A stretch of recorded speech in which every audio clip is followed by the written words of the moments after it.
हर्राज की जो चिट्ठियां डाली जाती है उसमें जायद रकम आती है, ऐसी चिट्ठियां क्या जायज हैं? जैसे आपने सवाल सुना कि जो चिट्ठी का मामला होता है रकम ज्यादा आती है, क्या है जायज है। फिर वही उसूल आपको बता दूं, हदीस जो के बदले जो हराम है इल्ला ये कि जितनी दी जाए उतनी ली जाए, गेहूं के बदले गेहूं हराम है इल्ला ये कि जितनी दी जाए उतनी ली जाए। उसी तरह पैसा जितना देंगे उतना लेंगे। मिसाल के तौर पर अगर आप किसी के पास बोलेंगे साहब पैसा आपको दे रहा हूं, 1 लाख रुपए दीजिए साहब उधार, हैंड लोन जो अपनी जबान में कहते हैं, 1 महीने के बाद दूंगा। उन्होंने बोले भाई 1 महीने के बाद 1,02,000 रुपए देना। ये 2,000 रुपए जो ऊपर है वो सूद है। क्यों? पैसे के बदले पैसा हराम है। चीज के बदले पैसा जायज है, लेकिन पैसे के बदले पैसा हराम हो जाता है अगर उसको बढ़ा चढ़ा कर लिए। जितना दिए उतना वापस आप पैसा ले लेना।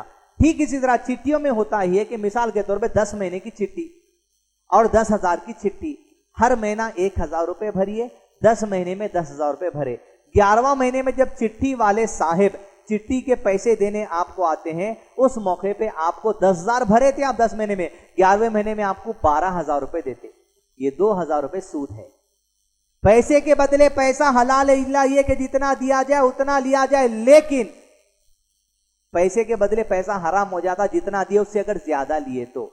अगर आप ज्यादा ले रहे हैं तो सूद खाने वालों में बन रहे, लेकिन अगर आप 5वें महीने में चिट्ठी उठा लिए, भरना तो 10,000 है 10 महीने में आपको, 5वें महीने में अगर आप चिट्ठी उठाएंगे तो चिट्ठी वाले साहब आपको 8,000 रुपए देते, 2,000 रुपए काट के। यहां आप सूद भरने वालों में हो जाएंगे। सूद खाने वाला, सूद देने वाला, दस्तावेज लिखने वाला, गवाह बनने वाला, तमाम के तमाम गुनाह में बराबर हैं।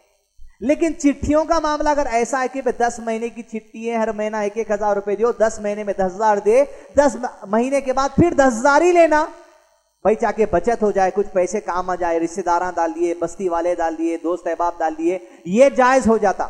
जितना भरेंगे उतना लेंगे, लेकिन काट के या ज्यादा ये चीज हराम हो जाती है। अब चिट्ठी वाले थोड़ा नया फार्मूला निकाले, इस तरह के थोड़े मसले सामने आए, हराम है बोले तो बोले नहीं भाई, आने जाने के पेट्रोल का खर्चा ले रहे हैं, घरों को जाके सप्लाई दे रहे हैं, हम मेहनत कर रहे हैं, हम जो सो इतना वो कर रहे हैं ना, इस वजह से हम उन लोगों के पैसे काट के ले रहे हैं। 5वें महीने की चिट्ठी इसलिए के पैसे हम काट के ले रहे हैं। आप पैसे पूरे दियो 5 महीने चिट्ठी वाले को, घर को जाके बोलो भाई यहां से यहां तक आने 50 का पेट्रोल लगा, 50 का पेट्रोल ले लो। पहले तो आपको चिट्ठी डालो ही कौन बोला था? उन्होंने क्या ख्वाब में आके बोले थे या जो सो लेटर लिख के डाले थे चिट्ठी डालिए बोल के? ये मामला एक यहूदियों का हुआ था। हदीस है बुखारी शरीफ की 2236। यहूद पर अल्लाह सुब्हानहू व तआला मुर्दार की चर्बी को हराम कर दिए थे। किसकी? मरे हुआ जो जानवर होता है उसकी चर्बी को हराम। अपने पास गाय की चर्बी वगैरह कभी खाते थे कि छोटा, यहूद के ऊपर मुर्दार की चर्बी हराम थी। तो इतनी चालाक कौम थी, जब जानवर को मर जाता था तो चर्बी निकाल लेते थे, खाना हराम था। तो नया काम ये करे, चर्बी को गर्म करके पिघला दिए, पिघला के तेल बनाए, तेल को बेच दिए और वो पैसे खा लिए।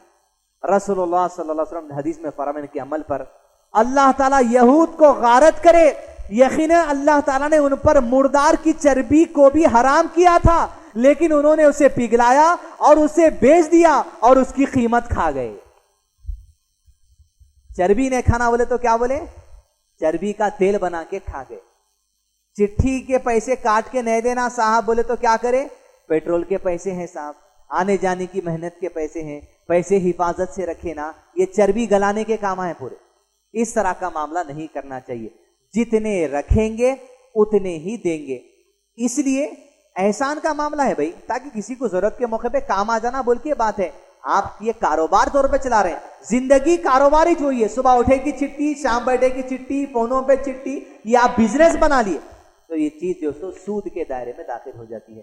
अल्लाह आलम। अल्लाह सुब्हानहू व तआला जैसे उलमा इकराम के जरिए मजीद बेहतर जवाब दिला।